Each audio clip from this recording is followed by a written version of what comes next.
পরিবেশ রক্ষায় জাতীয় পুরস্কার পাওয়া প্রতিষ্ঠান সিরাজগঞ্জের গণস্বাস্থ্য গ্রামীণ টেক্সটাইল মিলসের বিরুদ্ধে পরিবেশ দূষণের অভিযোগ উঠেছে। কারখানাটির বিষাক্ত বর্জ্য পার্শ্ববর্তী দাওভাঙ্গা নদীতে ফেলায় বিষাক্ত হয়ে উঠেছে সেখানকার পানি। কারখানার দূষিত বর্জ্য ফেলা বন্ধে এবার কঠোর আন্দোলনে নামার হুঁশিয়ারি দিয়েছেন এলাকাবাসী সহ মানবাধিকার কর্মীরা। সিরাজগঞ্জ থেকে ফেরদৌস হাসানের রিপোর্ট, জানাচ্ছেন তামান্না জেনিফার। কাপড় প্রসেসিং এর কেমিক্যাল মিশ্রিত বিষাক্ত বর্জ্য ফেলা হচ্ছে সিরাজগঞ্জের দাওভাঙ্গা নদীতে। মিলের বর্জ্যে পানি বিষাক্ত হওয়ায় নদী তীরবর্তী শতাধিক গ্রামের মানুষ ভুগছে পেটের পীড়া, চর্মরোগ সহ শারীরিক নানা সমস্যায়। 1995 সালে সিরাজগঞ্জ বগুড়া আঞ্চলিক মহাসড়কের কামারখন্দ উপজেলার ভদ্রঘাটে 74 বিঘা জমির উপর গড়ে তোলা হয় উত্তরবঙ্গের বৃহৎ গণস্বাস্থ্য গ্রামীণ টেক্সটাইল মিলস। মিলের ভেতরে বৃক্ষরোপণ করে পরিবেশ রক্ষায় বিশেষ অবদানের জন্য 2001 সালে জাতীয় পুরস্কার পায় প্রতিষ্ঠানটি।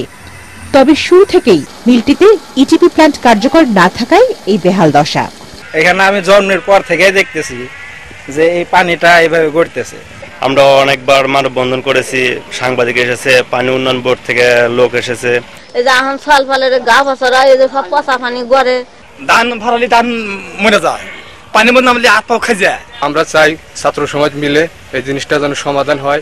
এলাকাবাসী জানান, মিল কর্তৃপক্ষ, জেলা প্রশাসন, পরিবেশ অধিদপ্তর, আওয়ামী লীগের সাবেক মন্ত্রী এমপিদের কাছে অভিযোগ করেও প্রতিকার পাননি তারা।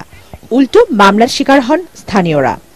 জেলা ম্যাজিস্ট্রেটের পক্ষ থেকে এখানে স্টেপ নেওয়ার সরাসরি 133-তে যখন তখন স্টেপ নিয়ে বন্ধ করে দিতে পারে সমস্ত প্রতিষ্ঠানকে, এবং মোবাইল কোর্ট দ্বারা জরিমানা করে এদের বিরুদ্ধে শাস্তিমূলক ব্যবস্থা গ্রহণ করতে পারে।